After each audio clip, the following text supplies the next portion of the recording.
A report put out in 1985 by the Food and Agriculture Organization hailed Nigeria as the yam hub of Africa, with 18.3 million tons produced across 1.5 million hectares, which represented 73.8% of total yam production on the continent. A record it has steadily maintained over time, and in 2008, the figures in output doubled, surpassing that of Côte d'Ivoire and Ghana.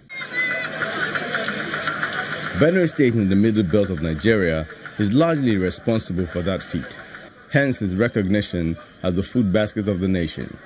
And reports on the state's yam output attest to that. But in recent times, this achievement has dipped drastically, threatening the food supply of not just Nigeria, but everywhere the demand for yam lies.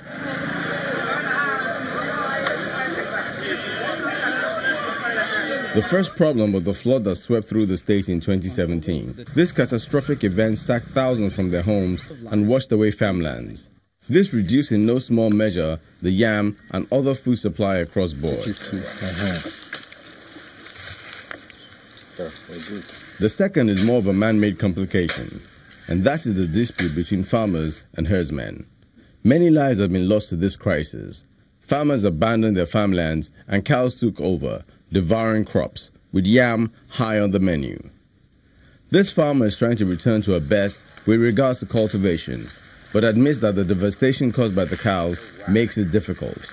If I'm to measure, if it were 100%, I think we just have about just 35% of the land now cultivated.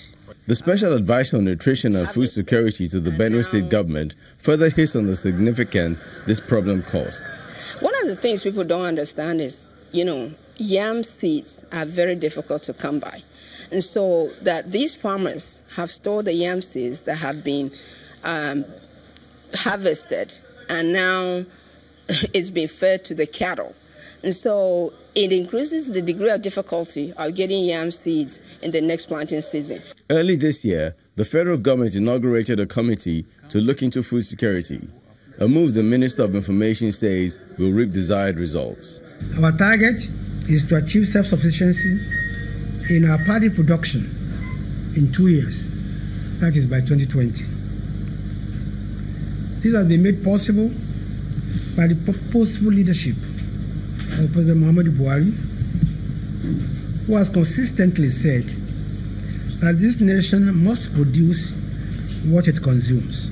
If this plan is indeed going to work, issues such as infrastructure, storage, security challenges, to mention a few, need to be resolved.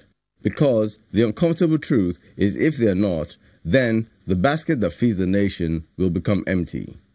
And when that happens, well, the hope is that it doesn't. For The Big Story, Orolu Ashonibare, Channels Television News.